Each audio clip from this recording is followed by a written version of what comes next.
આજે મિટિંગ એટલા માટે કે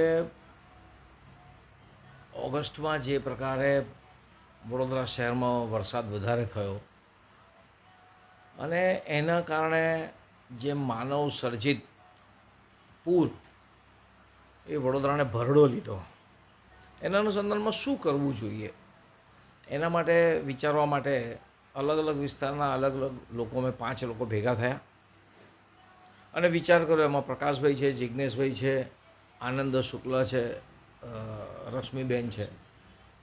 વિચારતા વિચારતા કેટલીક જગ્યાના અમે લોકો છેલ્લા 10 દિવસ જેટલા ત્યાં ચાલે છે પૂરનું, તે દિવસથી એનું માર્કિંગ કરતા આવ્યા છે, ફોટા પાડ્યા છે. પરિણામે એવું ધ્યાનમાં આવ્યું કે વડોદરા શહેરમાં વિશ્વામિત્રી નદીની ઉપર જે કાયદાની જોગવાઈ મુજબ પહેલાં 100 મીટર દૂર, નદીથી 100 મીટર દૂર બાંધકામ થવું જોઈએ, પરંતુ અગોરા મોલથી કદાચ એના પહેલાં બદલ કરવામાં આવ્યો નિયમમાં અને એમાં 30 મીટર કરી દીધું છે. અને એના પછી તો 30 મીટર એટલે કહ્યું જમીનથી નહીં, વિશ્વામિત્રીની છેલ્લી જમીનથી નહીં, પટથી નહીં, પણ વિશ્વામિત્રી નદી હતી એમાં જ પુરાણ કરીને ત્યાંથી 30 મીટર કરી નાખ્યું. એટલે જે પ્રકારે ચારે બાજુ દબાણો શરૂ થયા એ કોઈને કોઈ કમિશનરના સહી વગર, અને હા, સરકાર કોઈ પણ નિર્ણય લે, પરંતુ કાયદાની જોગવાઈ મુજબ BPMC એક્ટ એ જોતાં દરેક કમિશનરનો છેલ્લો પાવર હોય છે કે પોતાની રીતે પરવાનગી આપી શકે અને કેન્સલ કરી શકે, સરકારે ગમે તે કહ્યું હોય. તો એને જોવાની જગ્યાએ વડોદરામાં આવેલા તમામ કમિશનરોએ માત્ર સરકારી નિયમોમાં ખુશ કરવાના માટે ઉપલા અધિકારીઓને ખુશ કરવા માટે એમણે કોઈ જાતના નિયમનું પાલન કર્યું નહીં, અને એટલું જ નહીં, પોતાની જવાબદારી બજાવી નહીં. પરિણામ સ્વરૂપ આજે પરિસ્થિતિ એવી પેદા થઈ છે કે આજે હું અત્યારે એવું કહું છું, આજે તારીખ થઈ છે 3/9/2024. જો 5 ઇંચ પણ વરસાદ પડશે ને અને ઉપરવાસમાં વરસાદ પડશે તો વડોદરા શહેરમાં પૂર આવી જશે. ઉપરવાસમાં વરસાદ આવે છે બધું આજવાસરોમાંથી વિશ્વામિત્રી નદીમાં આવે. તો પહેલાં તો એવું હતું કે દરેક જગ્યાએ કાંસ હતા, કોતરો હતા. હવે કોતરોને ડમ્પિંગ સાઇટ બનાવીને એને પૂરી દેવામાં આવ્યા. મારી પાસે વડોદરા શહેરના 13 જગ્યા એવી છે કે જેને ડમ્પિંગ સાઇટ બનાવી અને કોતરોને પૂરવામાં આવ્યા છે. હોટલોએ પણ જે હોટલો શરૂ થઈ એને પાછળ બગીચા બનાવવાના શરૂ કરી દીધા. આ બધું કોણ તોડશે? વડોદરા શહેરના કમિશનર સાહેબ આ જોવા ગયા છે. કલેક્ટર સાહેબની જવાબદારી નદી નહીં આવે. કલેક્ટર સાહેબ અને કમિશનર સાથે બેઠા છે.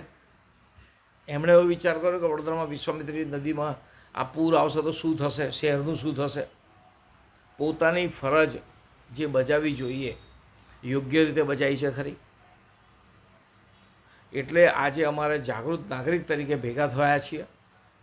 અમે કમિશનરને આજથી 2 દિવસ પછી આવેદનપત્ર આપવા જઈશું એવું નક્કી કરીએ છીએ, અને જેટલા પૂર પીડિતો છે આ બધાને લઈને જવાની મારી તૈયારી છે. અમે આપના દ્વારા દર્શકોને પણ જણાવીએ છીએ કે જેને પાણીમાં નુકસાન થયું છે, દુકાનમાં, ઘરમાં, હોટલમાં, આ બધા જ લોકો કમિશનર સાહેબને આવેદનપત્ર આપવા આવે. વેપારીઓ પણ આવે. કારણ કે જે સ્થિતિ પેદા થઈ છે એના માટે જવાબદાર જો કોઈ ગણીએ તો માત્ર ને માત્ર વડોદરા શહેરના સરકારી અધિકારીઓ. જે અધિકારીઓએ આ ભૂતકાળમાં સહીઓ કરી છે, આ બધા મોલો બાંધવા દેવા, હોટલો બાંધવા દેવા, અને રિટાયર થઈ ગયા છે, તો આમણે પણ ક્રિમિનલ કોન્સ્પિરસી તો કરી જ છે.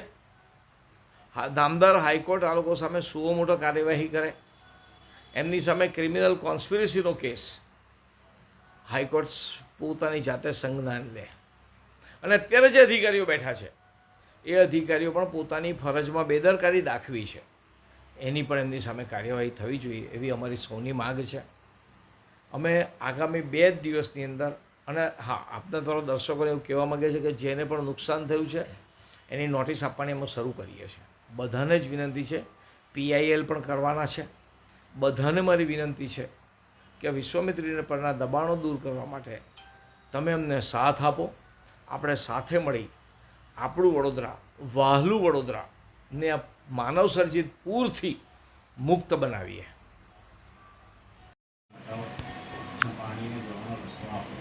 બધી બહુ જગ્યાએ અત્યારે મેં તમને મારા જે સિટીમાં ફોટા પાણી આવી ગયું છે ને આ પહેલી વાર એવું ઇતિહાસમાં પહેલી વાર પાછળના જે બન્યું બે છે ફોટા બતાવ્યા કે જે ગટર કાચની જે ગટર હતી એની અંદર સ્લેબ ભરી ગયો છે આણે અને જોયું. દુકાનો વાળાએ